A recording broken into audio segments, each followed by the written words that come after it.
अप्रैल वालों। ओ सर बहुत प्रेशर चल रहा है सर, 19 तारीख को केमिस्ट्री का पेपर है। अरे भाई आपका तो 19 तारीख को पेपर है, तो 19 को हटा दें तो 18 दिन, 18 में 2 दिन और हटा दें तो 16 दिन, एक दिन और हटा दें, हाँ सर 15 दिन का ही टाइम है। चलिए मैं आपको बताता हूँ, आज मैं इस वीडियो में केमिस्ट्री का वीवीआई सेट 1 पे बात करने वाला हूँ। कैसे बाकी के सेट आपको मिलेगा, कैसे सारी चीज़ें होंगी वो भी बात करेंगे इस वीडियो में। कॉपी पेन लेके बैठना है, दमदार तरीके से आज हमारा बढ़िया क्लास चलेगा। चैनल को अभी तक सब्सक्राइब नहीं किया है, जल्दी सब्सक्राइब कीजिए, बेल नोटिफिकेशन को ऑन कीजिए, क्योंकि ये अपडेटेड रहना आपका ज़रूरी है कि कौन सा लेक्चर्स कब आ जाए। एक अलग चैनल बनाया है एनआईएस अपडेट के लिए, उसके भी डिस्क्रिप्शन में लिंक दिया है, वहाँ जाएंगे, उसको भी आप सब्सक्राइब कर लेना ताकि हर अपडेट आपके पास पहुँच सके। The best preparation for NIS all exams, join live classes. So for more information contact on 9643480201। सो ये देखिए हमारा हैंड रिटन केमिस्ट्री का वीवीआई सेट 1 है। इस वीवीआई सेट 1 के अंदर मैंने खुद अपने हाथों से, इन्हीं हाथों से लिखा है, और ये तो केवल सेट 1 है। ऐसे ऐसे अभी 6 सेट लिखे जा चुके हैं, 7th नंबर का सेट अभी रिटन चल रहा है। इसके अलावा पहले से भी मेरे पास वीवीआई क्वेश्चंस, वर्कशीट, वीडियो सब कुछ पड़ा हुआ है। तो अगर आप चाहते हैं कि सर हम आपका वीवीआई क्वेश्चंस केमिस्ट्री का लेना चाहते हैं, केवल 399 में अभी के अभी आप परचेज कर सकते हैं। करना कुछ नहीं है, कुछ नहीं करना सर, अपने आप आ जाएगा, मतलब थोड़ा छोटा सा काम करना है। व्हाट्सएप पे कांटेक्ट करना है, जो हमारा व्हाट्सएप नंबर है 9643480201 पे बोलना है कि सर मुझे केमिस्ट्री का वीवीआई सेट परचेज करना है, क्यूआर कोड मैं दूंगा, 399 आप पे करेंगे, स्क्रीनशॉट शेयर करेंगे, सारा आपको उपलब्ध करा दूंगा, राइट। और अगर आप कंप्लीट कोर्स लेना चाहते हैं कि सर आप पर्सनल थोड़ा गाइड कीजिए, तो 999 का है, वहां पर मैं आपको गाइड करूंगा। चलिए आगे बात करते हैं। केमिस्ट्री के वीवीआई सेट 1 में ऐसा है कि ऐसे बहुत सारे सेट है जिसमें हर सेट में मैंने 10 क्वेश्चंस यानी 10 सवाल दिए हैं, और ये पूरा का पूरा आपका अभी जो मैंने सेट लिखा है वो फिजिकल केमिस्ट्री कवर करता है। यानी कि अगर केमिस्ट्री के 3 हिस्सों की बात करते हैं, physical chemistry, inorganic chemistry, organic chemistry, तो फिजिकल केमिस्ट्री अगर किसी का स्ट्रांग हो गया ना, तो उसको पास होने से कोई नहीं रोक सकता है। इसलिए फिजिकल केमिस्ट्री के साथ में आपका इनऑर्गेनिक या ऑर्गेनिक कंप्लीट रखना बहुत जरूरी है। तो फिजिकल आपका कंप्लीट हो जाएगा, साथ में आप इनऑर्गेनिक कर लेंगे, क्योंकि मैं आपको उसमें भी वीवीआई लेंगे तो उसमें मैं आपको दूंगा, ये दोनों को मिला देंगे पासिंग मार्क्स से ऊपर। और ऑर्गेनिक का अलग मैंने कैप्सूल्स वीडियो बना रखा है इजी बनाने के लिए, ओवरऑल केमिस्ट्री के मैंने निचोड़ रखा है ऐसे करके, तो आप जैसे भी चाहें आपको कोई तरह की दिक्कत नहीं होने वाली है। सबसे पहला सवाल देखते हैं यहाँ पर। The first questions we have, for 150 gram sample of phosphorus trichloride PCl3 calculate each of the following। तो क्या इसमें दे रखा है, 150 ग्राम सैंपल है फॉस्फोरस ट्राइक्लोराइड का। तो भाई अगर आप इसके फॉर्मूले पर जाएंगे तो आपका फॉर्मूला जो यहाँ पर ये मेंशन कर रखा है, इसने मेंशन कर रखा है PCl3। क्या मेंशन कर रखा है, PCl3। Calculate each of the following, इसमें से क्या निकालना है आपको। सबसे पहले देखिए जिसमें निकालना है मास ऑफ 1 PCl3 मॉलिक्यूल्स। दूसरा आपको निकालना है the number of moles of PCl3 and Cl item in the sample. तीसरा जो आपको निकालना है the number of grams of Cl items in the sample. और चौथा जो आपको निकालना है the number of molecules of PCl3 in the sample. Sir बड़ा कंफ्यूजन है सर, दिमाग खा गया, पता नहीं एक ही चीज़ को रिपीट कर रहा है, क्या पूछ रहा है ये। सोचिए अगर यही सवाल आपके एग्जाम में आ जाए तो आप क्या करेंगे, क्या करेंगे सर, टेंशन में बैठेंगे और क्या, कुछ नहीं करेंगे। बट ऐसा होने नहीं देंगे हम आपको। अब आइए बताते हैं आपको। देखिए सवाल क्या कह रहा है, ये सवाल कह रहा है कि 150 ग्राम सैंपल है, कटोरी में 150 ग्राम सैंपल ले लीजिए आप फॉस्फोरस ट्राइक्लोराइड का PCl3 का, ठीक है। अब उसमें देखिए एक सैंपल ले लिया कटोरी में आपने 150 ग्राम का, फार्मूला है PCl3, तो इसमें क्या क्या मिला हुआ है, फॉस्फोरस मिला हुआ है, इसके अंदर क्लोरीन मिला हुआ है, ठीक है ना।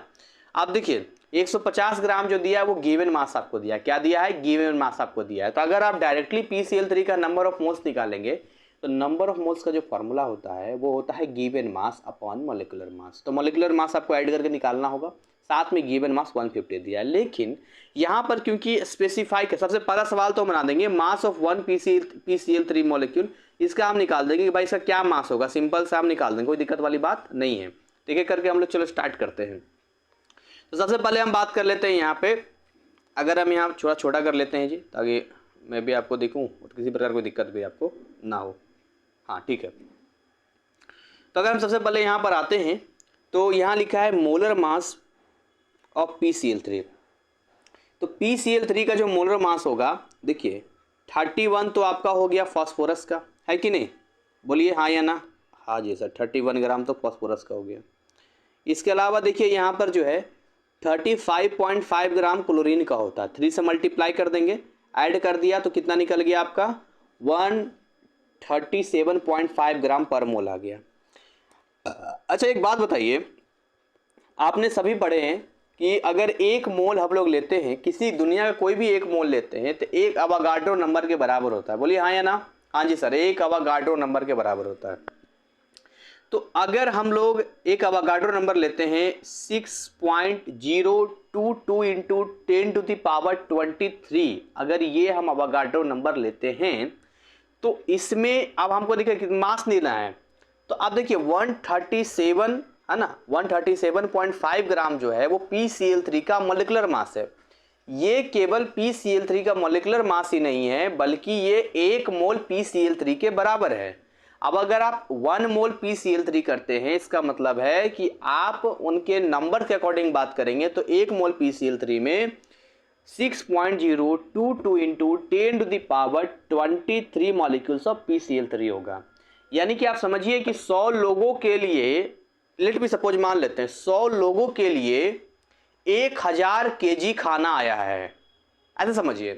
तो एक आदमी का कितना होगा, तो उस 1000 में 100 से डिवाइड करेंगे तो आपको पता चल जाएगा कि भाई यहाँ पर जो है एक आदमी का 10 kg है, तभी जाके एक एक आदमी को 10 kg मिलेगा, तो पूरा का पूरा 100 आदमी को 1000 kg हो जाएगा। उसी तरीके से उस 150 ग्राम सैंपल में टोटल PCl3 मॉलिक्यूल्स की जो संख्या है वो है 6.022 इंटू 10⁻23। मतलब इतने सारे मॉलिक्यूल्स का जो वजन है वो इकट्ठा करेंगे तो 137.5 ग्राम आएगा। तो क्या हम किसी एक का नहीं बता सकते हैं? 100 में एक निकाल सकते हैं, तो इसमें भी तो बता सकते हैं। तो कुछ नहीं, ये डिवाइड हो जाएगा नीचे जाके, ये डिवाइड हो गया। डिवाइड करके यहाँ छोटा सा कैलकुलेशन करेंगे तो ये आ जाएगा आपका 2.283 इंटू 10⁻22, माइनस में है ना, -22 ग्राम। तो ये आपका निकल गया। चलिए जी, पहला सवाल, पहला पार्ट हमने सॉल्व कर लिया। दूसरा जो आपसे बोल रहा था, the number of moles of PCl3 and Cl atom in the sample.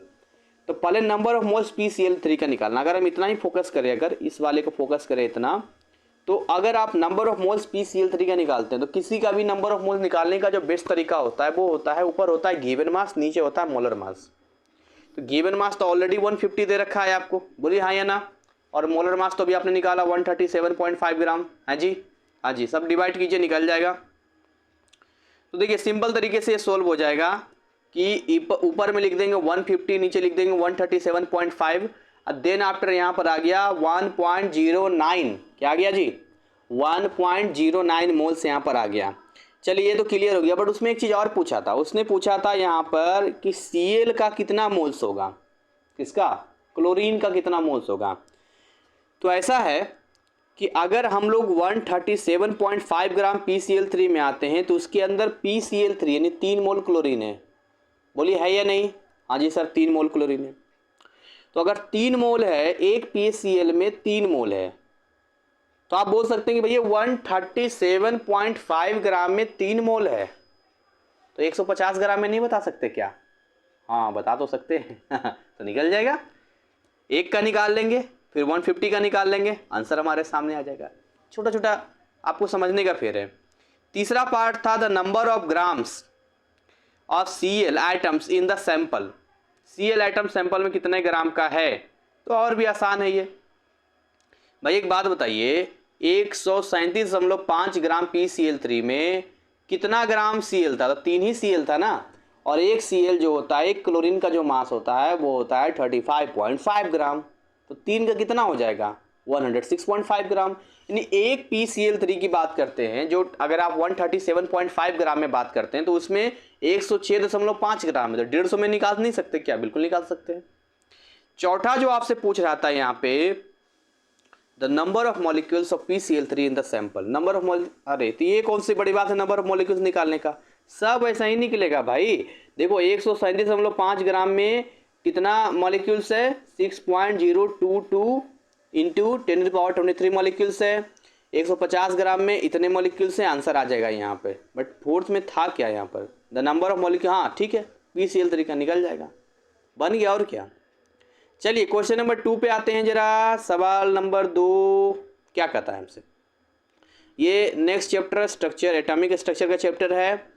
इसमें कहता है क्वेश्चन नंबर 2 में, व्हाट एक्सपेरिमेंटल एविडेंस शो, ऐसे कौन से एक्सपेरिमेंटल एविडेंस है जो शो करते हैं ड्यूअल नेचर ऑफ लाइट। देखिए लाइट के पास ना ड्यूअल नेचर होता है।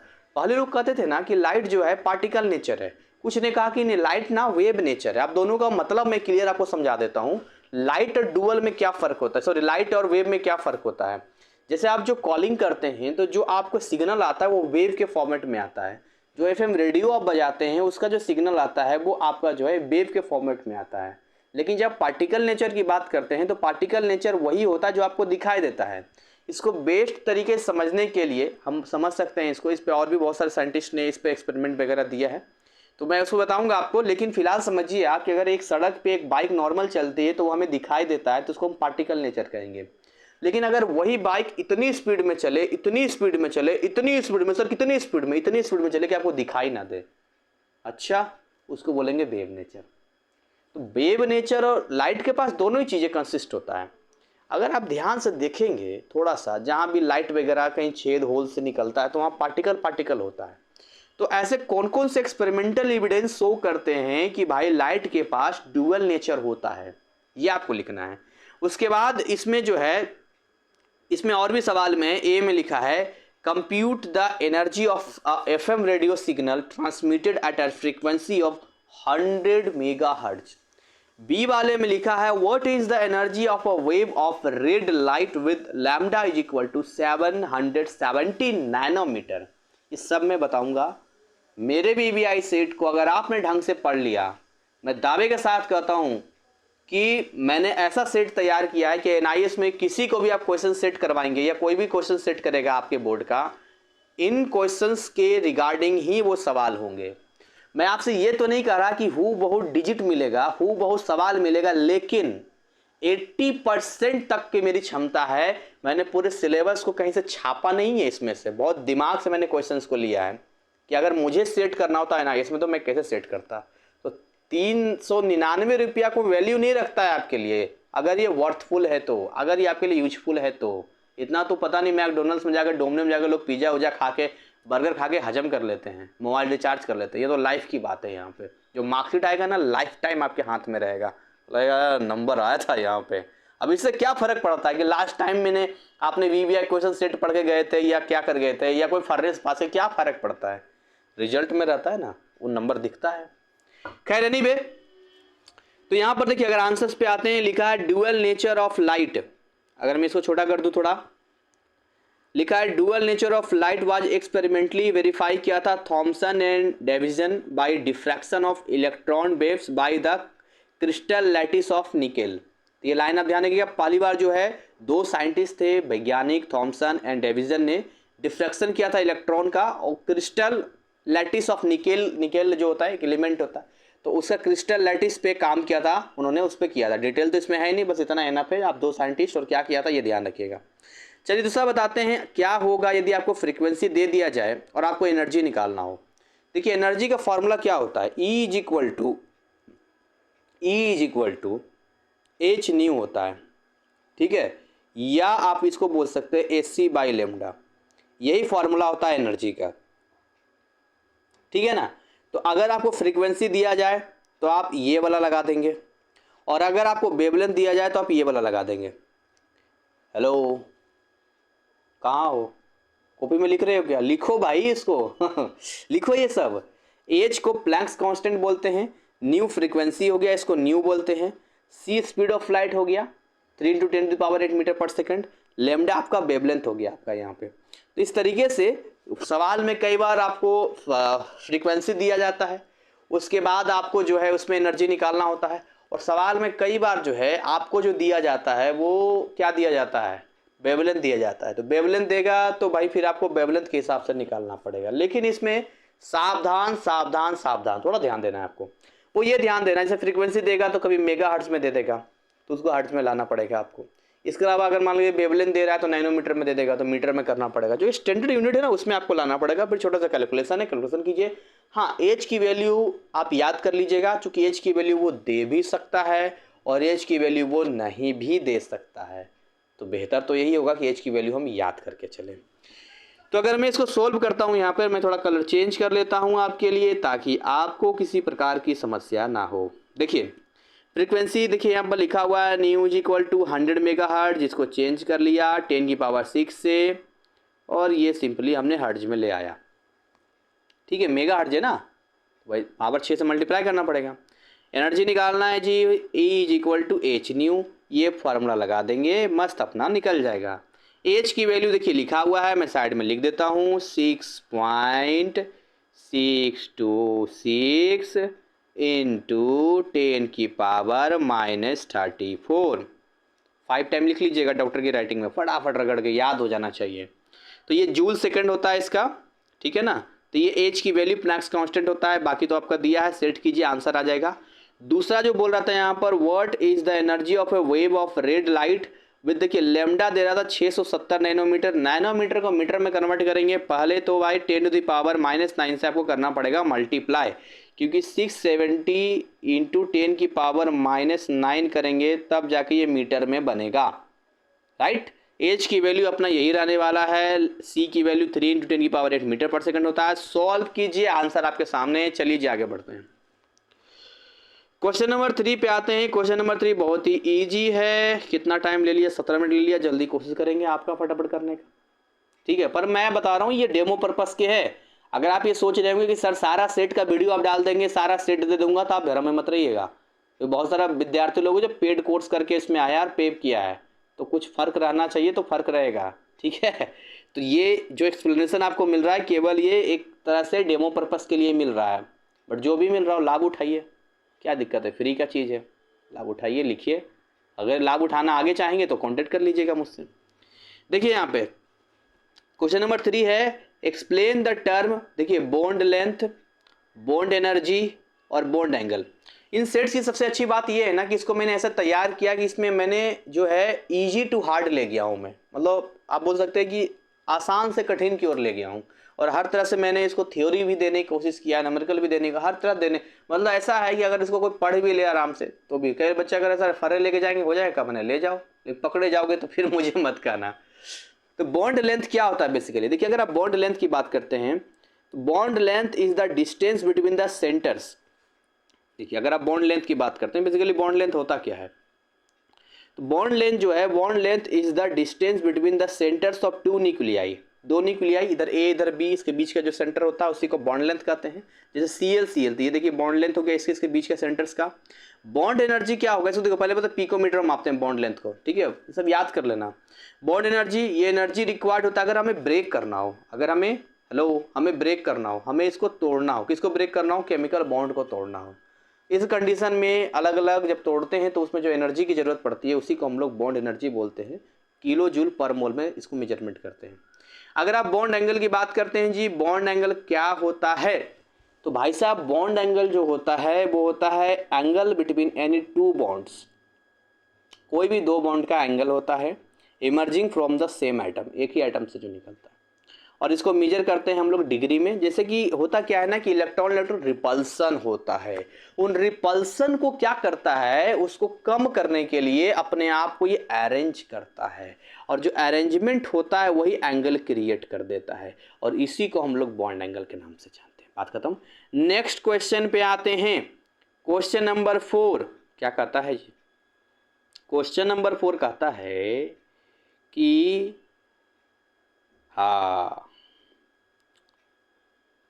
क्वेश्चन नंबर 4 कहता है आपसे, what is an ideal gas. Ideal gas, देखिए आइडियल तो कुछ होता ही नहीं जमाने में, आदर्श विद्यार्थी सुबह 4 बजे उठता है, सबका कहना मानता है, कभी गलत आचरण नहीं करता है, लड़कियों को आंख उठा के छी छी छी कभी नहीं देखता है, मन में गलत भाव ही, पूर्ण सन्यासी। संभव है क्या? आइडियल आदर्श वाइफ, कभी मजाल है जो वाइफ अपने हस्बैंड से ऊंची आवाज में बात कर ले? नहीं। तो आइडियल जब लाइफ में नहीं होता तो साइंस में भी आइडियलिटी नहीं है। हाँ, हम एक बनाते हैं कि हम उस जैसा होने की कोशिश करेंगे। हर कोई आदर्श नहीं बन सकता, आइडियल नहीं हो सकता। तो यहाँ भी आइडियल प्रैक्टिकली संभव नहीं है। तो इसलिए कहता है आगे है कि why do most gases deviate from the ideal behaviour. कहता आइडियल ओबेइंग गैस ला, सारे गैस ला को ओबे करेगा, बॉयस ला, चार्ल्स ला, सारे आइडियल गैस को करेगा। Most of the gases deviate from behaviour, most of the gases क्यों डेविएट करते हैं? संभव ही नहीं है ना कि आइडियलिटी पे चला जाता, डेविएट करेगा। देखिए पहली बात सबसे ये दो चीजें याद रखिएगा। पहला, at high pressure the volume taken up by the molecules is no longer negligible. तो आइडियल गैस कहता है कि एक गैस है, उसके अंदर जो मॉलिक्यूल्स है ना, उनकी जो वॉल्यूम है वो नेग्लिजिबल है। मतलब एक कमरे में 4 लोग हैं तो ये कह रहा है कमरा खाली है। 5 लोग हैं, कह रहा नहीं कमरा खाली है, कह रहा 5 लोग जगह तो लिया होगा। अरे नहीं लिया ना, खाली है। आप कहेंगे है कैसे संभव है? ऐसे 5 के लोग हैं तो कुछ तो जगह लेगा अंदर में। 10 लोग बोलेगा नहीं, तो बाकी गैस कहता नहीं हम नहीं मानेंगे। तो कहता है कि हम नेग्लिजिबल नहीं लेके चलते हैं, अगर अंदर मॉलिक्यूल्स है तो उसका भी तो वॉल्यूम होगा ना। और दूसरा है there are intermolecular forces between the gas molecules at high pressure. Intermolecular forces भी तो होंगे। कहता नहीं, हाई इंटरमोलिकुलर फोर्सेस। कहता ऐसा कैसे है? थोड़ा बहुत तो होगा। अरे कुछ नहीं है। कहता तुम आइडियलिटी अपने पास रखो। और लो टेम्परेचर पर जो है काइनेटिक थ्योरी एज्यूम करते हैं नेग्लिजिबल है। तो ये 2 पॉइंट आप याद रखिएगा। तो यही इसका चीजें हैं। क्वेश्चन नंबर 5 पे आते हैं। Define the following molarity, molality, normality. बहुत ईजी है। देखिए अगर आप मोलारिटी की बात करते हैं, मोलारिटी में होता है रिटी, एक होता है लिट्टी। लिट्टी जब होगा ना, लिट्टी चोखा खाते हैं उसमें आटा की जरूरत पड़ता है। तो लिट्टी में ऐसा लगाएंगे, ऊपर number of moles of solute होगा और नीचे होगा सॉल्वेंट का वेट लेंगे। बाकी आप पढ़ लीजिएगा स्टेटमेंट। और मोलारिटी में आएंगे तो number of moles of solute ऊपर रहेगा और नीचे रहेगा सॉल्यूशन का वॉल्यूम लीटर में, सॉल्यूशन का, जिसमें सॉल्यूट और सॉल्वेंट दोनों मिला होता है। अगर आप नॉर्मालिटी की बात करते हैं तो भाई जो नॉर्मालिटी होता है वो क्या होता है? देखिए नॉर्मालिटी होता है number of gram equivalent of solvent. ये सब मैं पढ़ा चुका हूँ, वापस इतना डिटेल नहीं पढ़ा पाऊंगा। जिन तभी तो फर्क होता है। वीवीआई उनके लिए ज़्यादा यूजफुल होता है जिन्होंने लेक्चर्स पढ़ा या देखा है, क्योंकि वीवीआई के दौरान अगर हम पूरा लेके चलेंगे तो कहाँ कवर हो पाएगा। टाइम भी तो एक चीज़ होती है ना। देखिए 22 मिनट इसी में हो गया। अब मैं थोड़ी 10 क्वेश्चन अभी करवा पाऊंगा। तो इसमें हो जाएगा नंबर ऑफ ग्राम इक्विवेलेंट्स और नीचे होता है वॉल्यूम ऑफ लीटर सॉल्यूशन का। तो ये नॉर्मालिटी होता है यहाँ पर। तो खैर एनीवे अभी और भी सवाल आपका वेट कर रहे हैं जो अगले पार्ट में मैं लेकर आऊँगा, जिसमें एंथैल्पी ऑफ न्यूट्रलाइजेशन है, ये थर्मोडायनेमिक्स का हो गया आपका। इसके अलावा अगले आएंगे तो आप आयनिक इक्विलिब्रियम का सवाल हो गया यहाँ पर। आगे आएंगे यहाँ पर तो इलेक्ट्रोकेमिस्ट्री का सवाल हो गया आपका। आगे इसमें आएंगे तो आपका केमिकल काइनेटिक्स का सवाल हो गया। आगे आएंगे तो कोलाइड का सवाल हो गया। तो भाई ऐसे करके जो है पूरा का पूरा हर सेट में फिजिकल केमिस्ट्री को कवर करने की कोशिश की गई है।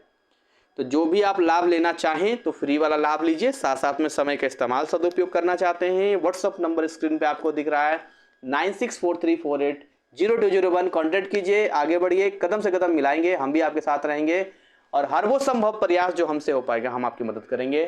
Thank you, wish you all the best.